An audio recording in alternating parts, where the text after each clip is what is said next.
From the Kinks to Khaki King, players of six strings thrill in a collection of live performances from the archives here on BBC4 in an hour.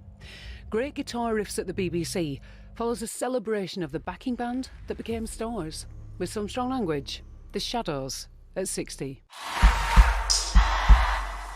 In 1959, a band burst onto the scene and changed everything. Nearing their 80th birthdays, founder members Hank Marvin and Bruce Welch were once part of the coolest group on the planet. As The Shadows, they set the template for the British guitar band and sparked a musical revolution, making chart-topping hits like Apache, Wonderful Land and Foot Tapper that spent over 500 weeks in the charts, but then got swept aside by what they'd unleashed. 60 years after their groundbreaking single Apache, everyone say Apache. Yeah! Apache. We tell the story of the quintessential backing band who emerged from the shadow of a megastar and became musical heroes in their own right. It's a tale of friendship, loyalty, staying power, and some very twangy guitars. The Shadows.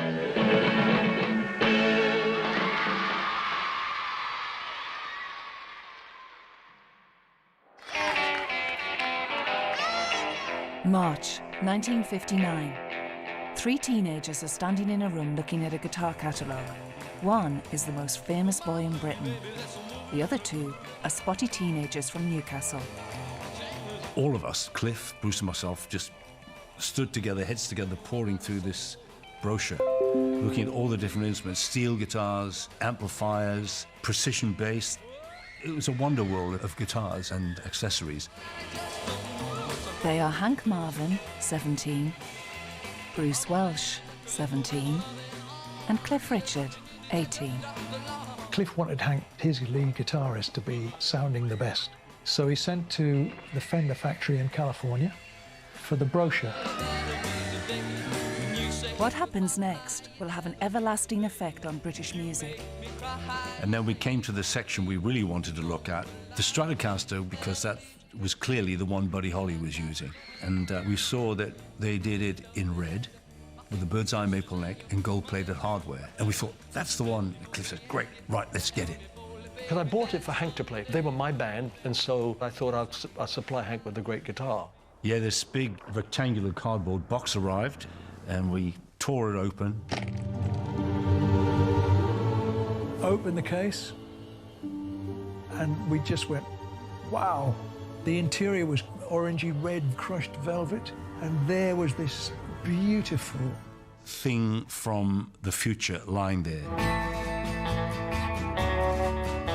It's believed to be the first Fender Stratocaster in Britain. And as the proud owner, Hank Marvin's experimentations would have an extraordinary impact on musicians and musical composition for generations to come. It's like the guitar finally found its voice and found its way to the centre of the stage, and that's all the kids wanted to see. It was like a kind of rebellion. It's hard to imagine now, because you see Hank Marvin, Bruce Welch, very genial guys, and they became part of the fabric of music in Britain. But in those days, it was the edge. That first Strat out of the box, it looked very similar to this. What was really interesting for me was that it had this, what they call a tremolo arm, which is actually a vibrato bar. Because of this whammy bar, it enabled me to add a vibrato. The other thing was I could do ridiculous things like, which was the introduction to Man of Mystery. There were simple melodies, beautifully played, that everyone could learn. And a generation of young boys, and I'm sure there were some girls as well, staring at the stage with wide eyes, listening and trying to work out what it was he was doing and how he was doing it. Just 3 years earlier, Hank and Bruce were 14 years old and at the same school in Newcastle. They hadn't met yet, but both were searching for musical inspiration. Our mums and dads would have gone to ballrooms. And, you know, the big orchestra would be playing and the crooner would be singing. And then rock and roll came.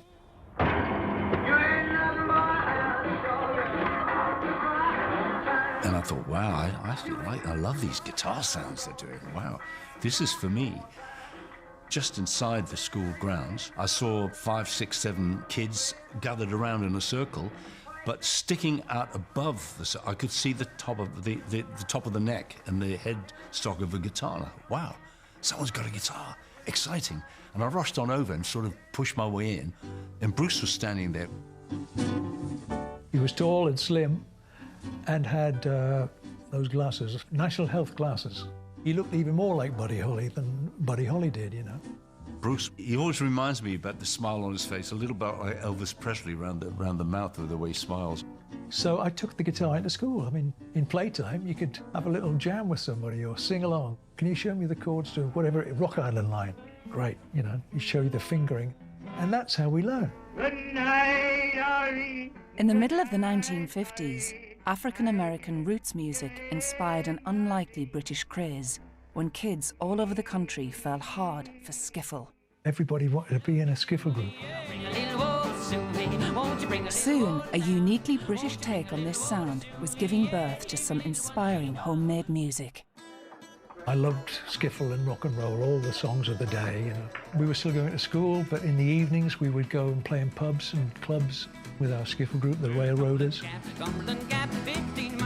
And he said, do you want to join the group? And I said, yeah, because the group he was in, they were all older guys who had jobs connected with the mines, most of them falling off the coal mines. We entered a national skiffle competition and we got into the finals in London. And we went down with high hopes of winning. For young musicians serious about their career, London was the only place to be. It was where the record labels were, the exciting bands, the talent spotters, and crucially, virtually all the recording studios in Britain.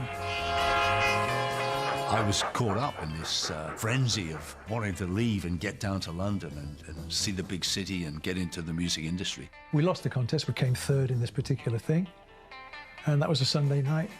And the other guys in the band said, we're going home tomorrow. And Hank and I said, we think we'll stay.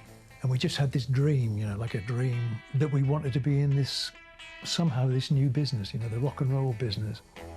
And the theatre manager, he said, so where are you going to sleep tonight? And I said, we don't know. You know, this was like 9 o'clock at night on a Sunday night. And he said, hang on a minute. He'd phoned this lady. He said, Mrs. Bowman, I've got 2 Geordie boys here who've got nowhere to sleep tonight, nowhere to go. And by a freak, she was a Geordie. And she said, they can come and stay with me. We went there and she made us sandwiches, a cup of tea, put us up in the front room, put you up bed down. And we were there for probably about 6 months.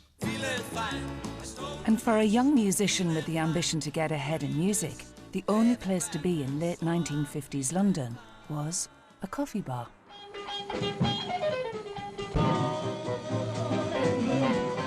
We went to this place called the Two Eyes Coffee Bar in Soho, and Tommy Steele had been discovered there.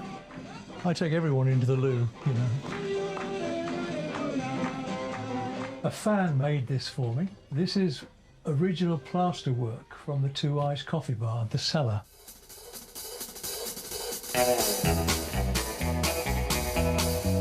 It was hot, it was sweaty, it was fun, and we were 16. It was a melting pot of people who loved music, who loved rock and roll music, and who wanted to play it. One of those people was 17-year-old Brian Bennett. He was house drummer at the Two Eyes and already making a name for himself as one of the best players in town. It was throbbing. It was the first live place in London for rock and roll. It was just like a basement. There was nothing there. But once the music started and the people started coming and they loved the music, and you couldn't dance. I think they invented the hand jive down there because they couldn't dance. They used to do this crazy hand jive thing. But it was good music and it was different every night. People would come and sit in. It was just a little bit bigger than this toilet. The boys grabbed any opportunity to belt out a tune. And people used to get up and just jam. Hank and I thought we were the Everly Brothers until we heard ourselves singing and realised we weren't. You know, so we became an instrumental band. It's much easier. We met Brian Bennett, Licorice Locking, Jet Harris and Tony Meehan. And we played with them in that summer without realising what was going to happen in the future because they all became the Shadows at one stage. That's where I first saw Cliff sing. I was selling orange juice at the back of the coffee bar at the time. History, history. For all the young hopefuls at the Two Eyes, Cliff Richard was the man of the moment. Come on, pretty baby, let's move it and groove it. His single, Move It, was hailed as one of the first authentic rock and roll singles made outside America and reached #2 in the charts in summer 1958. Here I got a feeling. For the two boys from Newcastle, it seemed like success they could only dream of. Until... I was at the Two Eyes coffee bar when a tall man came up, a young man, and he said, I'm looking for a guitarist for Cliff Richard. We've got a tour starting in 3 weeks' time. So Hank played him all the licks of the day. He said, well, I'm Cliff Richard's manager. He said, I'd like you to do the tour. and I said, do you need a rhythm guitarist? I said, my friend plays good rhythm guitar. Can I bring him along? He said, yeah, bring him along. And we went round the corner, up flight of stairs in Dean Street to a tailor. And there he was. The boys walked in and there I was with my arms like this with a pink jacket on, and they're thinking, oh my God. You know, I was the first bad taste dresser in rock. He looked a bit like Elvis, you know, he had the sideburns. He had the lip, you know. Hi, man, you know. And Cliff said, will you come back to mine and we'll have a rehearsal, you know, like an audition. When they came to the council house, my mum and dad were there, and my sisters would have been around somewhere. We put our little lamps down and got the guitars out. We did a whole lot of shaking. And we, in my living room, played together. Bruce started playing the rhythm and Hank played the lead. I was singing. And I just thought they were fantastic. And we loved it. We got on well together. In October 1958, the boys joined existing band members Ian Samwell and Terry Smart and hit the road as what was then called Cliff Richard and the Drifters. He was 17, we were 16. Young people around Britain were getting to see this new music performed live by new British music stars who were just like them. I think most people who grew up in rock and roll in the early stages were all very sort of down-to-earth, normal kids, you know, just working class people. And suddenly fame knocks on your door and away you go. I think it was 21 nights or something like that. Of course, it was exciting for us. You know, we hadn't been to Manchester and Liverpool and Stoke and, you know, Bournemouth and all these places. It was so exciting for me to hear my first, what I would call proper rock and roll. They were well dressed, they were natty, you know. Cliff had his pink jacket. We'd only ever seen Elvis in colour, hadn't we? They were just different. Sometimes, to save money, we slept on the touring coach. And sometimes in the theatres. I can remember sleeping at Sheffield City Hall because it was warm, it was quite plush backstage. And we went to Newcastle City Hall, which was the big date in Newcastle. And we were back. My parents were very happy to see me and that I was working. Our mates from the band were in the audience, the ones that had come home, and all our school friends were in the audience. I know Bruce and I were really quite chuffed to be able to get on that venue that we've been to ourselves to see other people. And it's got a great atmosphere, and we had a great time just thinking, hey, we've... well, we might not have made it forever, but for now we've made it. Rock and roll. It's a long way from Newcastle, although there is a Newcastle in New South Wales. Hank Marvin has lived in Perth, Western Australia for 33 years. When I was growing up in Newcastle, I never dreamt that that I would end up living in another country. Hasn't quite got the elegance or the gentility of Newcastle in the northeast, nor the accent. Some people say you have to have a sense of humour to live there, but it's beside the point. How you, man? Thank you for the music. Hello, how are you? Protesters. Why you played a 57 Fiesta Red Strat, right? Why I what? Why you played Fiesta Red 57 Strat? It's actually, it was a 59. Was it 59? Oh, I yeah. thought it was 57. Nah, 59, that one, yeah. You still got it? It's in the hands of Bruce at the moment. It actually belongs to Cliff. Everyone say Apache. Yeah! Apache! What's that, Bruce? This is a guitar. This is the Stratocaster, the Fender Strat, the famous Fender Strat, the first Stratocaster in the UK. Cliff bought this for Hank to play in 1959. So it's the first one in the country. And Hank played lots of the hits on it. And Cliff paid about 140 guineas for it, 150 quid, thereabouts. And it's worth more than that now. And he'd like it back. How have you got it? I stole it. The band returned to London at the end of the UK tour in November 1958 and continued to back Cliff. However, the original band members soon decided to move on, and Hank and Bruce drew upon their contacts from the Two Eyes coffee bar. They signed up babyface drummer Tony Meehan and ace bassist Jet Harris. Crawling round the darkness of a seething vital dungeon. The band were occasionally being booked for gigs on their own, which weren't quite as frenzied as the shows they'd played with Cliff. Cringing at the crew. Here, the Drifters are supporting a beat poet. He rolls to the end. Meanwhile, Cliff's management had selected his next song to be Living Doll, but they wanted it to be released as an orchestral number. Bruce had other ideas. We said, you can't release Living Doll like that, Cliff. It's, you know, can't do that. It was it was like a big band. Awful. We sat round and I got my acoustic guitar and I said, why don't we do it like this, you know, just go, got myself, you know, acoustic guitar, like a country song. I got to do my best to please her just 'cause she's a living doll. And went to #1, Cliff's first million seller. Cliff's record without the Shadows would have been very different records, and the sound of the boys playing behind him, it needed what they gave it. I got an open eye, and that is why she satisfied. Cliff convinced management to give his talented backing band their own contract to record their own music. They were part of my success, and I just thought that they're too good not to try something else. I mean, I did want them to be a success. Now I'd like to introduce my group, the Drifters, for their very, very first recording. Feeling Fine. Hank and Bruce stepped out from Cliff's shadow for the first time in this rare, recently discovered footage from 1959. Feeling fine, I stole a kiss. Feeling fine, a pretty miss. Gave it back, and so I'm feeling fine. But the Drifters' first efforts to launch their own single as a band hit the buffers almost immediately, when a strongly worded letter arrived from lawyers in America. We tried to release a record in America as the Drifters. We didn't really know, but there was a huge vocal group. The Drifters, I think, were #1 in America at the time, and we were releasing this little English record, you know. And they said, you can't use the Drifters name, you know. We are the Drifters. So we had to come up with a name change. Hank and Jet went off on their scooters, just thinking of names.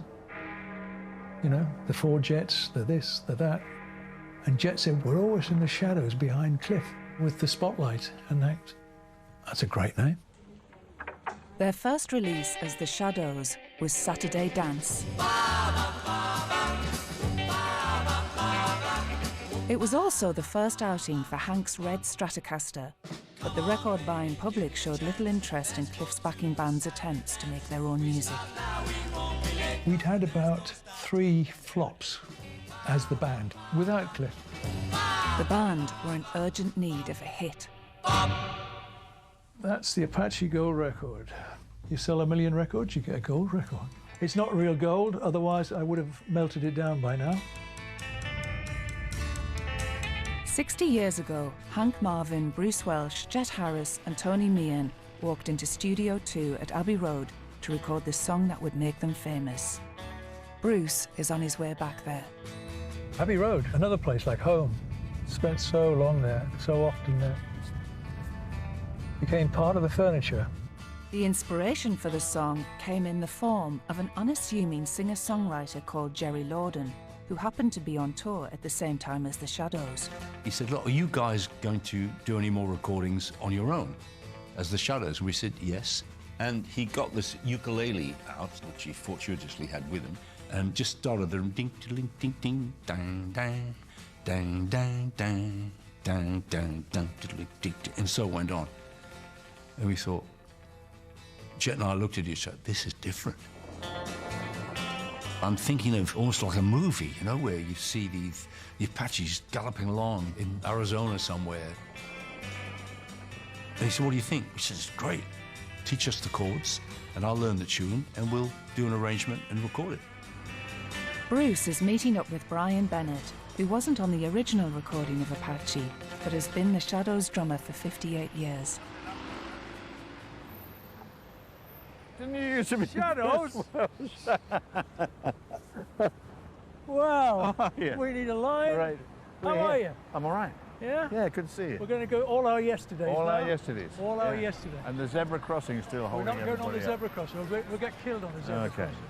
Apache, we've got the tune, there's no intro to it. Everything needs an intro. Any piece of music you hear has some kind of introductory passage. It's almost like two people meeting, you know. Ideally, it becomes recognizable as soon as you hear it. Bang. So I came up with this intro idea, which everyone seemed to like. And we had the boom, boom, boom, boom, boom, boom, boom, boom, boom, boom, boom, boom, boom, boom, boom, sprong.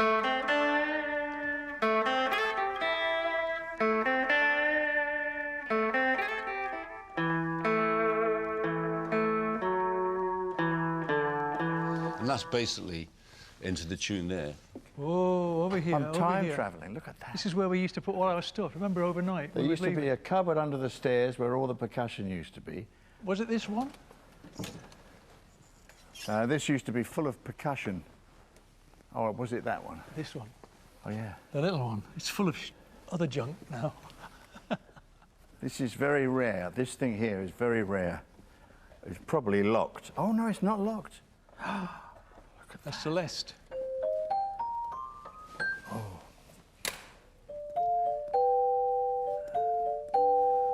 That's all very well, but can you play some Holiday? These old baffle boards are the same, Bemba? Hey? All the screens are the same? They're the same. They're exactly the same. Yeah. Nothing's changed. Well, all we need is Hank and Cliff and a few others. Brilliant. Oh, look, it's an acoustic guitar. I felt thrilled that they were going to do it. Finally do something that was good. And having heard them rehearse and everything, it sounded to me like a hit. Cliff came along, played on the Chinese drum at the beginning of it as well. And they said, why don't you play? So I did that. And then as soon as they took off and started playing it, they faded me out.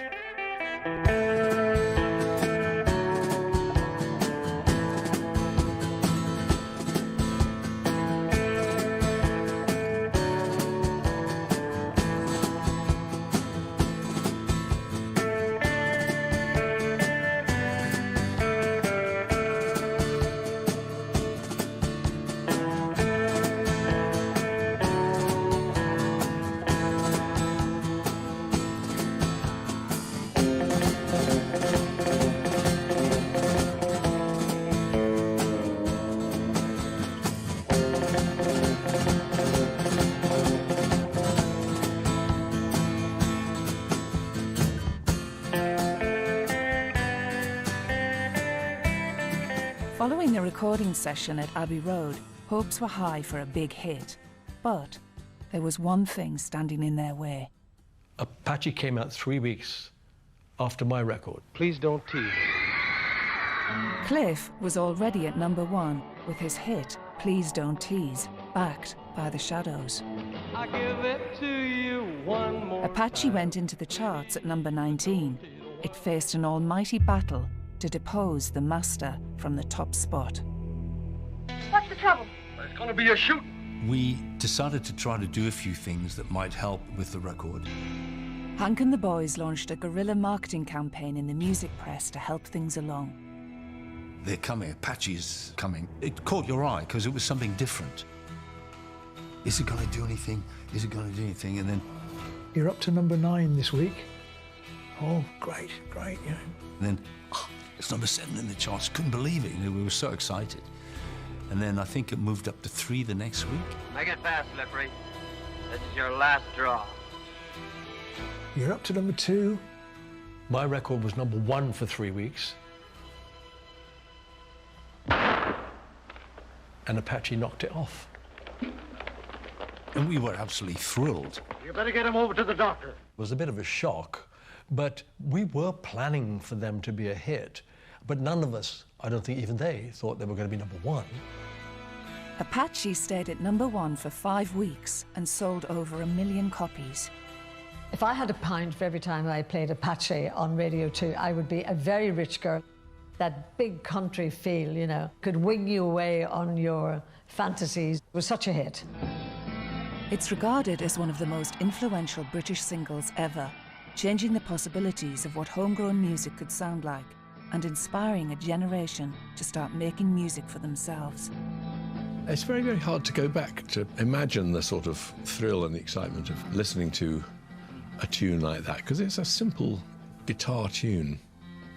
Struck a chord with me. I really liked it, wanted to learn how to play it. And while Hank Marvin's guitar playing usually gets all the plaudits, for one 15-year-old trudging home in the rain from rehearsals, it was Bruce who proved the inspiration for a life in rock and roll. The first song that I ever memorised was Apache when it came out. Walking back down the Uxbridge Road, singing, listening, going through my head over and over again, Apache.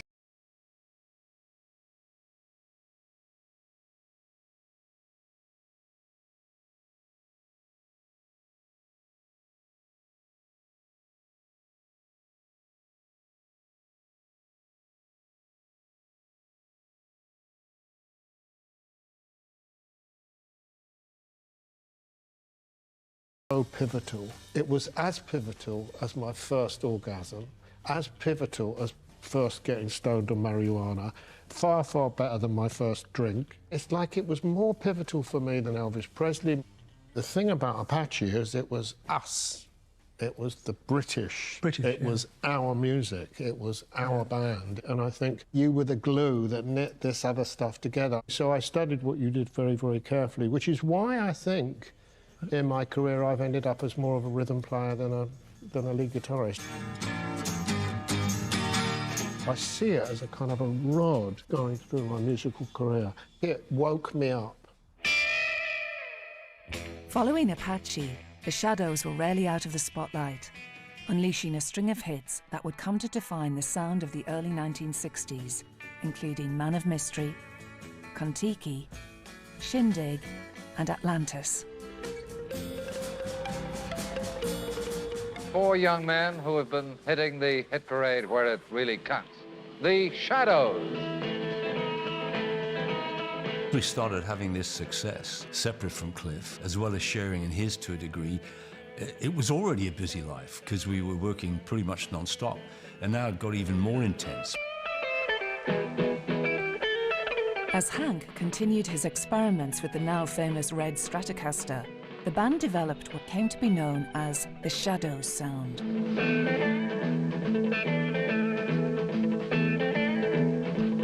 I wanted us to be recognizable as something different, that we had a sound that was different.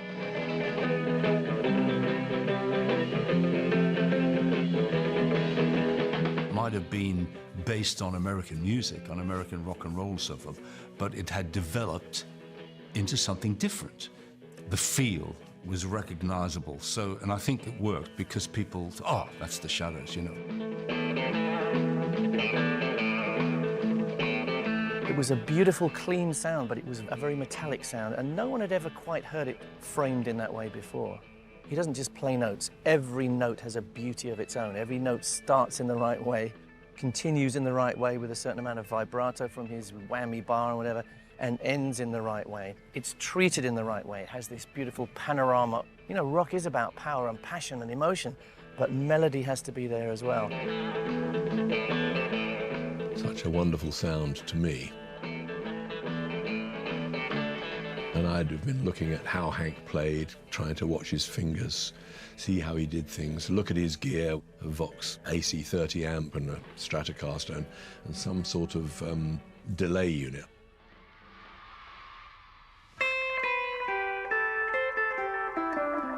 So I decided to do a damped effect, which means you put your heel of your hand on the bridge, and you get this. You stop the note, but I had the echo in such a way that the echo is going to continue, so you get.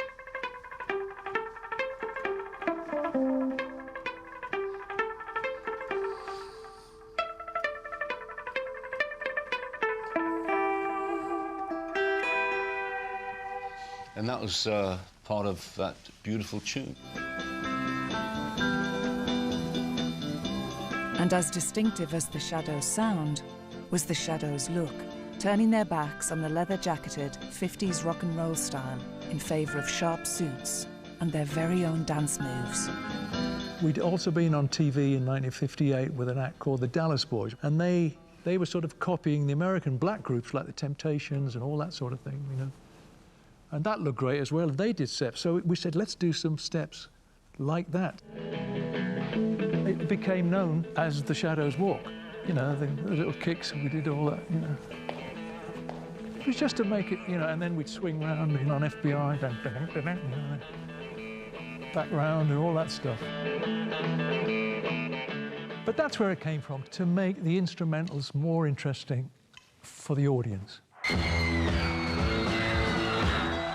With the look and the sound in place, the Shadows took their music to the world. This is Hank Marvin's home movie footage from an early tour to Southern Africa. We had our own career as well as working with Cliff. So it was a series of tours both in the UK and internationally, of TV shows, more hit records. It's just moving along, and then we got this guy in the group who's basically causing a lot of problems. Tony, great drummer, Tony Meehan. But he missed 2 or 3 shows. He wouldn't get out of bed to come home from South Africa, so he left his ticket on the bed. The feeling in those days was you can't mess people around, producers and TV producers. They're going to put you to one side. So we thought, no, we've got to keep this going. Things came to a head in October 1961 in the middle of a UK tour when Tony turned up halfway through a show. I went apeshit, you know. Really had a go at him. Hank had a bit of a go. And we had a row, big row in the dressing room. And he said, get yourself another drummer.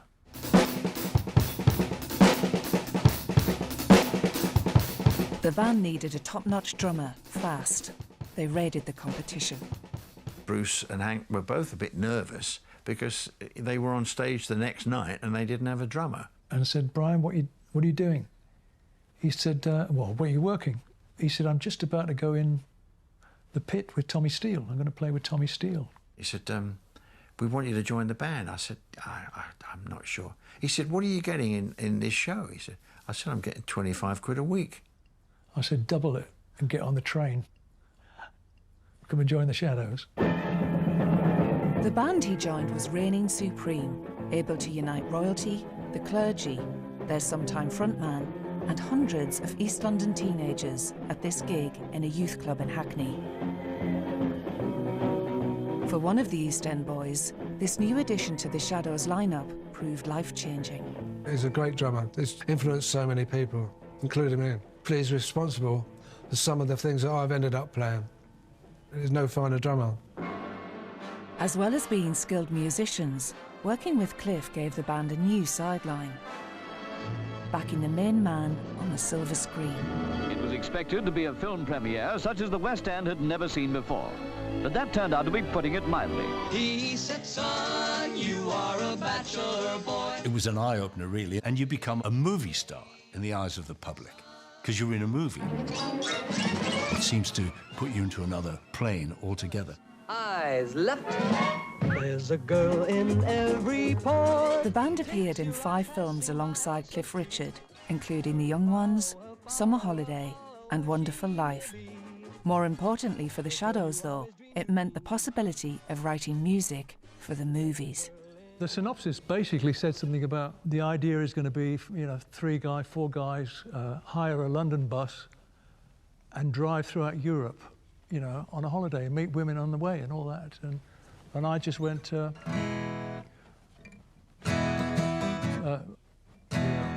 going on summer holiday, no more working for a week or 2, fun and laughter on a summer holiday, no more worries for me or you.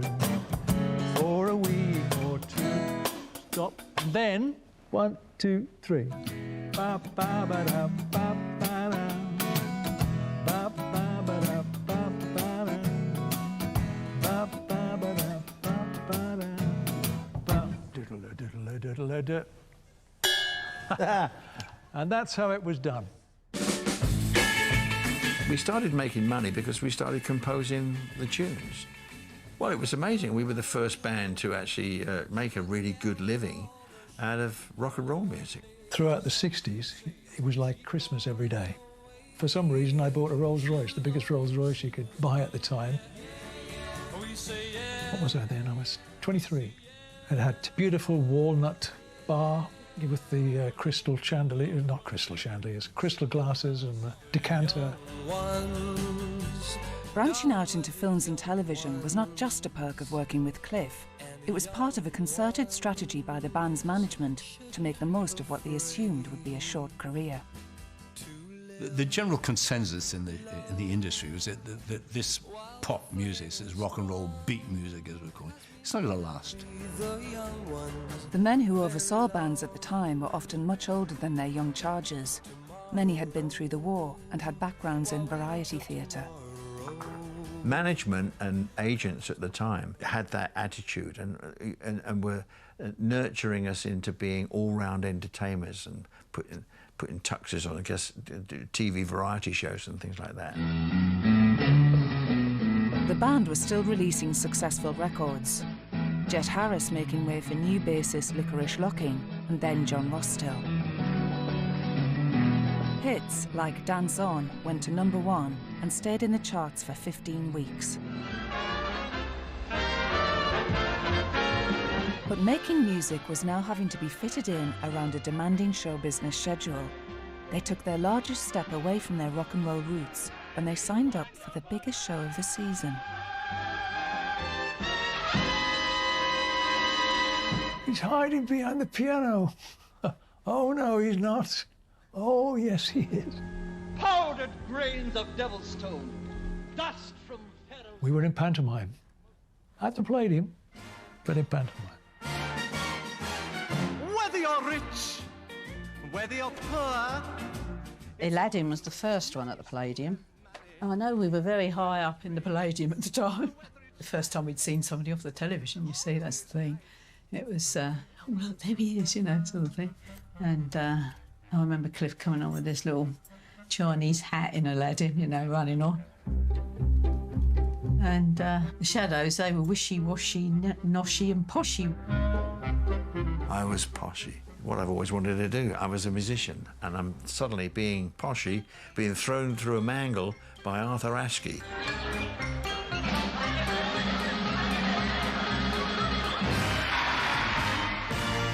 The lure for the Shadows was that they were also involved with writing the score.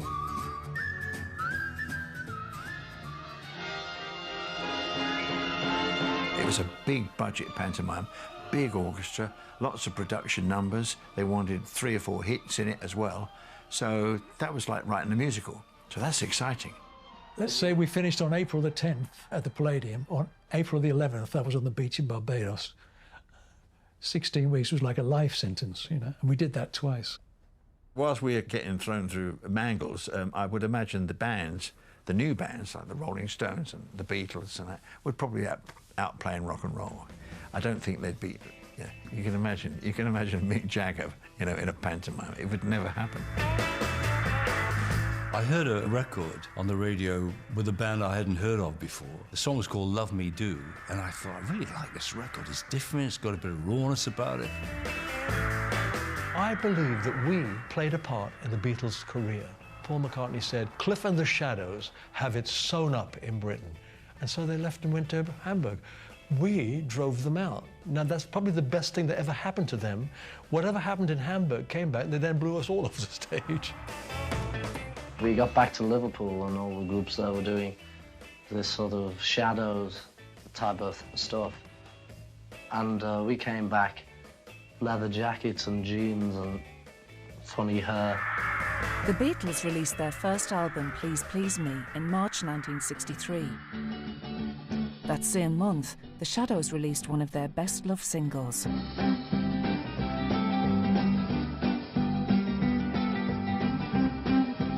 Foot Tapper went to #1 in the singles chart. While the Shadows looked triumphant, it was to be a bittersweet victory. After Foot Tapper, they would never have another #1 single in the UK without Cliff. And I was in Abbey Road for some reason, and I bumped into George Harrison. And he said, "Oh, love that record, mate. That's a great record." He said, "You guys should stop doing instrumentals and just sing. It's great. That's the way you should go. You just got the top 5 hit. Go that direction." I thought, what does he know? We should have taken his advice. This is what happens, you know. Pop music is a rapidly changing thing. You know, things whip into fashion and out of fashion, here and gone in minutes. And they had a good run. And then I guess they couldn't really work out how to change with the times, what to do, how to move forward. That's life, I guess you'd say.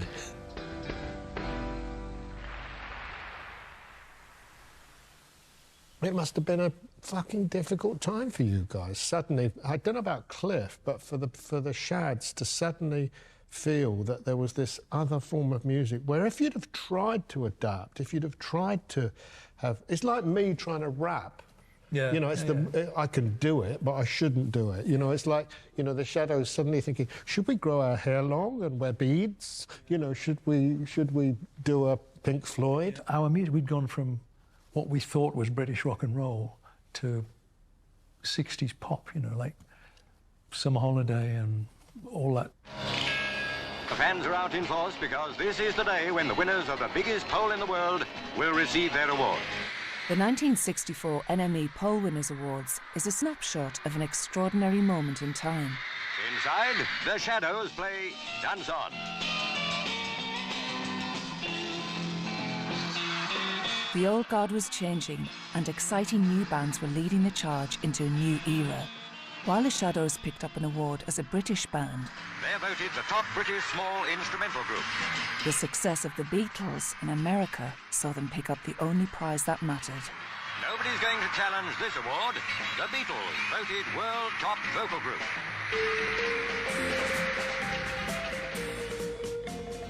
The Beatles, Jerry and the Pacemakers, Brian Poole and the Tremolos, Rolling Stones, the Shadows. That's some program with the only instrumental group on there. I think the instrumental time was like from 1958 till about 1966, I suppose. You know, we were having a hit up until then. And then music changes, you know.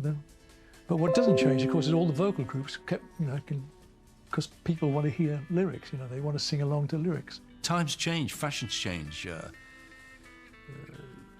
The kind of music we were playing would be considered old-fashioned. You know, they want the excitement, the heavier guitar sounds. We could never have been part of the American invasion, which happened in '64, because by then we looked like Frank, Dean Martin, you know, Sammy Davis. Again, we were all... You couldn't invade America looking like 4 guys in tuxedos, looking like they do in Las Vegas. Music has a time. I reckon it has a time. So by about 1966, we weren't having hit singles. We were having albums, hit albums, but not hit singles. 10 years, 1958 to 1968, I thought we'd done absolutely everything. You know, we'd had huge success as the band. We had huge success backing Cliff. We were in the films with Cliff, Young Ones and Summer Holiday. And after 10 years, I thought I had enough. In December 1968, Bruce played a final show with the Shadows at the London Palladium and then bowed out. We became different people. Come on then. Come on. We were only 20, in our 20s, you see. So we got to the stage where we needed to try something else out. It came as a shock, also a sense of relief in a way. We'd lost the creative juices had gone. We were probably marking time in many ways, and it was time for a change, time to go and do something different. I find it difficult, really. Well, why? They were such a great team together. But I've always been fairly philosophical about things, and I had very quickly said to myself, look, it's what happens to bands. It's happened to other bands. And it will happen over and over again. The remaining Shadows lineup soon petered out. Bruce took a year off music. However, the twang of the guitar soon proved irresistible. and he picked up the phone to his old pal. It's quite a long time doing nothing. Got itchy fingers, you know. And I said to Hank, do you fancy doing something different, you know, a bit different? Not the Shadows. Well, he's down on the street and he's driving. By the early 1970s, pop music had taken another huge turn. Singer-songwriters were stripping back their sounds and charting emotional and political landscapes. Teach your parents well, the children's hell. The boys had been listening to artists like Crosby, Stills and Nash and Joni Mitchell and felt inspired to pick up their guitars again and begin a new musical journey.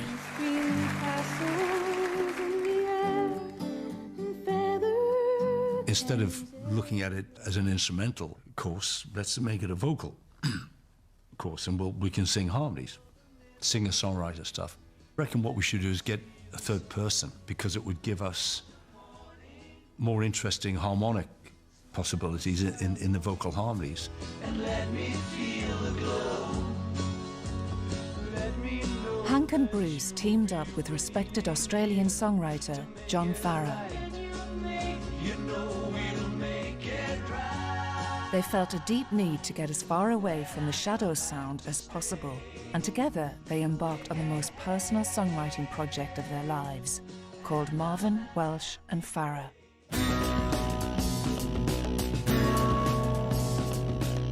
Simplify, yeah. It's all about psychology and what goes through people's minds and what the world's doing to us. And I wanted to sing it in a much sort of harder voice than my normal voice to give it an edge, which I did. Simplify your head and damn the circus down.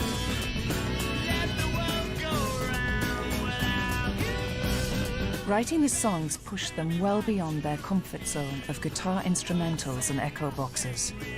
For me, it was very exciting, challenging too.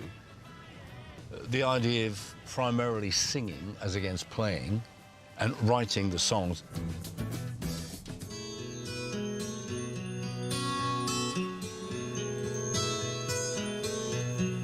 I love the concept of this tiny robin and his love, and it's an unrequited love, really, and the beautiful harmonies that we were able to achieve. And John Farrar arranged those harmonies, and it does the heart good.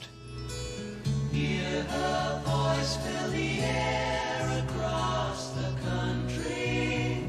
I love, I love, I love, I love all the world. John Farrar is now a Hollywood music producer. It really went well as far as the critics were concerned. The public weren't so thrilled. And we just had a problem, because every time we came on, working, you know, with 3 acoustic guitars, we'd get about 3 songs into the act and someone would yell out, "Play Apache." And we couldn't escape the Shadows.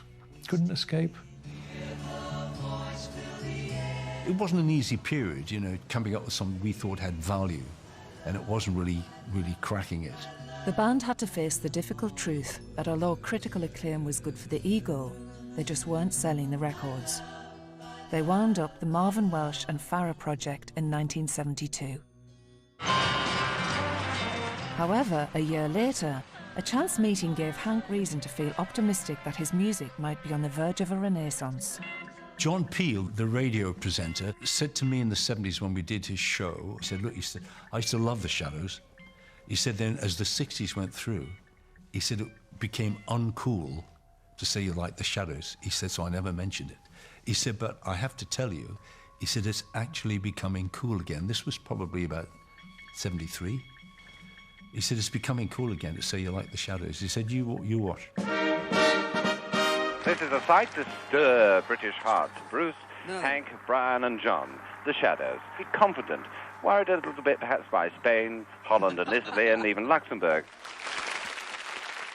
Aware of their huge following in Europe, the head of light entertainment at the BBC, Bill Cotton, asked the Shadows to reform and represent the UK at the 1975 Eurovision Song Contest. Well, thank you very much indeed, and may I wish you all the very best of luck. Let me be the one who's loving you tonight. United Kingdom, 4 points. Oh, we got 4 points. That's good. Hello, Stockholm. Hello, 10 points. We're in the lead. 6 points to Italy. Ah, 12 points. The band came a valiant second to the Dutch entry Ding a Dong. But what it meant was that after a few years out of the spotlight, the Shadows were back on our screens. But not in the charts. 2 years after Eurovision, punk ripped a hole through British music. The familiar comforting guitar melodies of the Shadows felt further away than ever. However, a brilliant young music fan and budding record executive made a striking discovery. Although punk was grabbing the headlines, something interesting was bubbling under the surface. I realised there was a huge audience that were crying out for the sounds of their youth, particularly the unique sound of the Shadows. Brian gathered together focus groups around the country and asked them about the music that made them happy. What they told him confirmed his suspicions. The feedback was very interesting. They felt that there was a great nostalgic, even it's 15 years ago, there was a great nostalgic feel for the Shadows. Great with Cliff and fantastic on their own. Then it sort of dwindled out, you know, following Beatlemania and all the northern bands. They liked their stage presence, the banter, the smiles. They fondly remembered the Shadows as they were at their prime. And that's what told us that maybe we should put together a greatest hits, 20 golden greats, put it on TV with an interesting TV commercial that reflects what their thoughts and memories were. We thought they must be nuts. Surely there's not a market for this. They'd done their market research, so we thought, okay, we can't stop them anyway. Do it. Brian Berg's research told him that the young people who'd grown up going to Shadows concerts were now more likely to be settled in front of their televisions with their families. And they were most likely to be found among the 20 million people watching Coronation Street. Brian booked a slot in the ad break. EMI presents the unforgettable guitar music of the Shadows. A decade of 20 super hits. Seeing that go out and go into the office the next morning and look at the repeat business coming through, it's phenomenal. It's going to fly. You knew it was going to be #1. It was one of the very first TV adverts for an album. The record hit #1 within 48 hours. TV advertising. If you can get a good TV campaign, you sell shitloads of records. Yeah. The rise and fall of Blingle Buck. And the album sold 1.25 million in the UK. And we went, what? So from 77, we were back in a big way. The Shadows, 20 golden greats. As the 70s went through, after the John Peel episode I mentioned, people were coming up to me and saying, oh, man, you're the reason I started playing guitar. Just great. I love your guitar sound, man. No one else sounds like that, the way you play. And eventually I started to think, maybe they're right. Maybe I should go back to that.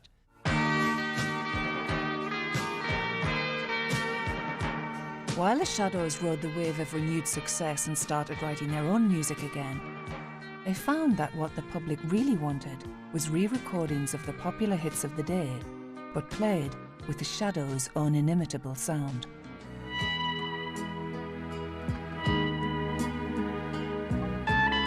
At the end of the 1970s, recordings of Don't Cry For Me Argentina and the film track Cavatina had given the Shadows back-to-back top 10 hits, a feat they hadn't achieved since just before Beatlemania in 1963. And as important anniversaries came around in the 1980s, the fact that the band was still here to celebrate them made national news. Those veterans of British pop, the Shadows, celebrate 3 decades in the charts this week. But this summer, they're back together for a series of concerts, and Mary Pett has been talking to the musicians who, together, virtually invented British music. So it isn't the money, then? Yes. What money? Pardon? The money you're going to get? Well, we don't do things for nothing with it. No one does, really. But mainly the initiative is to commemorate it and give 90,000 people a chance to bathe in nostalgia. This is dedicated to all of you under the age of 50. The chance to soak up the sounds of their youth once more inspired a generation to come together in stadiums around the country. a series of comeback concerts spanning the decade culminated in the event at Wembley in 1989. And there'd been a tube strike, so the people to get there had had terrible times getting to Wembley. But there they were. I've always been there when records were coming out and shows to be seen, and yeah, it's just been a thread through our life, I suppose, yeah. A very nice thread. Of course, from the Shadows' point of view, they hadn't played together for ages, and there they were, and of course the audience went crazy. My son took this, that's me on stage. This is June of 1989. We did 2 nights at Wembley. Cliff Richard and the Shadows was called The Event.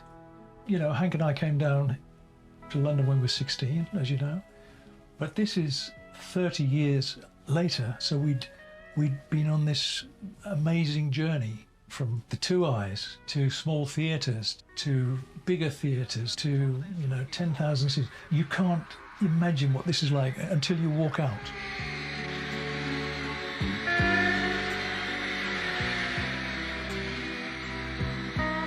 And when we did our part of the show, the light was just beginning to go. And I introduced the next tune, which was the theme from The Deer Hunter. I'm thinking, this is not going to work. They're here to rock. And there was a great response from the crowd, and we started to play. And it went so quiet. It's absolute silence, and just seeing people.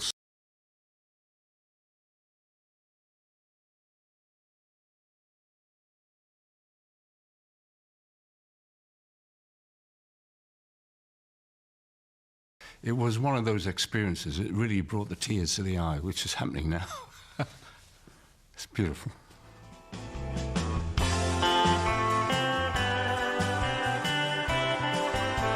In 2009, the band marked 5 decades in the spotlight with a series of packed farewell concerts.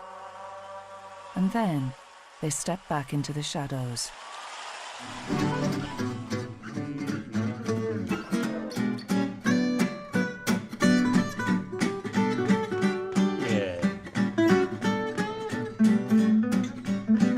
As Hank Marvin approaches his 80th birthday, he continues to stretch his musical muscles with his latest project, his own gypsy jazz band. In the Shadows, of course, most of the music we played would be structured. You've got beautiful tunes to play. With gypsy jazz, it does contain improvisation. And you want to say something. I tend to like to do melodic improvisations, or try anyway.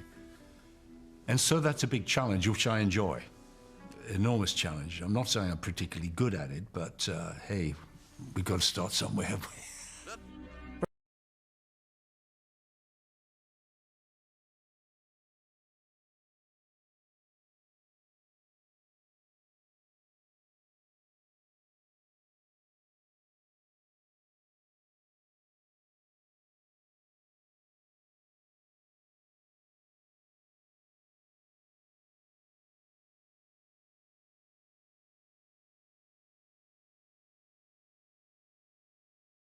I'm his co-writer, and I suddenly became the coolest granddad there was, you know.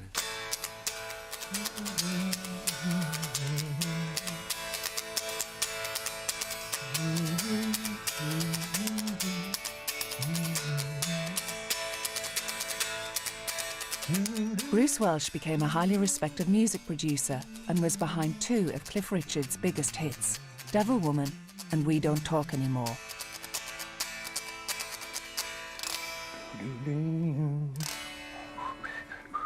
He continues to live in London with the famous red Stratocaster.